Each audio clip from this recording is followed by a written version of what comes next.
Patuloy ang pag-iikot sa iba't ibang bahagi ng bansa ng mga senatorial candidate para ipahayag ang kanilang mga tututukan sakaling maupo sa pwesto. Narito ang aking unang balita. Sa Laguna, ibinida ni Atty. Angelo de Alban ang kanyang mga advokasya gaya ng kontra-korupsyon. Sa ilang palengke sa Nueva Ecija, isinulong ni Mimi Doringo ang aumento sa sahod. Sabi naman ni Jerome Adonis, hindi dapat puro negosyante ang nasa Senado, kundi ordinaryong tao. Ang pagkakaroon ng progresibo at makamasang transportasyon ang inilatag ni Modi Floranda. Nagpaalala si Senador Bongo sa government workers at tiyakin bukas ang kanilang tanggapan sa mahihirap. Kasama ni Go sa Baguio City si Philip Salvador. Sa isang press conference, sinabi ni Ping Lacson na may kakulangan sa implementasyon ng mga umiiral na batas. Isinusulong ni Benhur Abalos ang teknolohiya sa pagsugpo ng krimen. Dapat daw ay may maparusahan sa usapin ng mataas sa presyo ay kay Makati Mayor Abby Binay. Ang ilang issue sa basic commodities at production consumption ang gustong solusyonan ni Manny Pacquiao. Para kay Tito Soto, dapat magtatag ng Presidential Drug Enforcement Authority.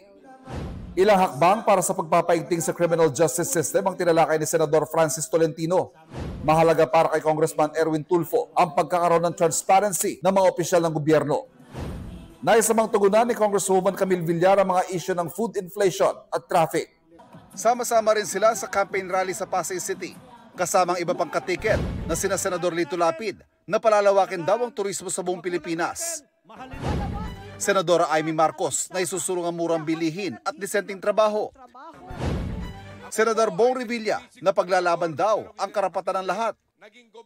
At Senadora Pia Cayetano na binigyan din ng pagbibigay ng maayos sa kinabukasan para sa pamilyang Pilipino.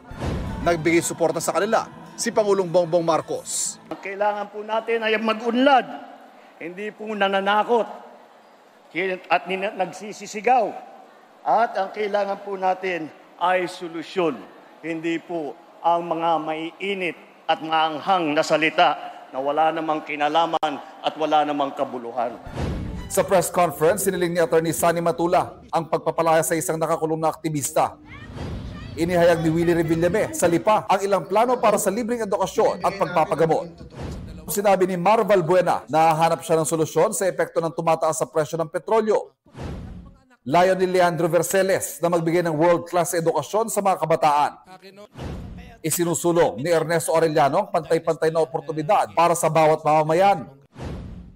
Sa Cabuyao, Laguna, iginit ni Ariel Querubin na dapat labanan ng korupsyon. Sa isang universidad sa Cagayan de Oro, idiniin ni Bam Aquino ang kahalagahan ng free college law. Patuloy namin sinusundan ang kampanya ng mga tumatakbong senador sa eleksyon 2025. Ito ang unang balita. Ivan Merina para sa GMA Integrated News. Kapuso, huwag magpapahuli sa latest news and updates. Mag-iuna ka sa balita at mag-subscribe sa YouTube channel ng GMA Integrated News.